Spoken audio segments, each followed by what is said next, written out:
গুনাহ করেছি আর করব না গো আল্লাহ। চোখের সামনে বন্ধু কবরে চলে গেল, চোখের সামনে খেলার সাথী কবরে চলে গেল, চোখের সামনে আমার পড়ালেখার সাথী কবরে চলে গেল। কত যুবক নিয়ত করে নামাজ পড়ব, কিন্তু নামাজ পড়া আর তার জীবনে হয় না, বেনামাজি অবস্থায় সে কবরে চলে যায়।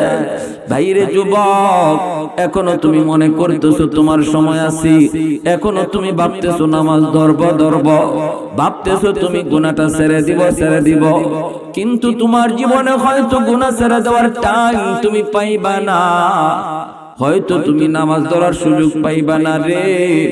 কারণ দুনিয়ায় আসার সময় সিরিয়াল আছে, যাবার সময় কোনো সিরিয়াল নাই।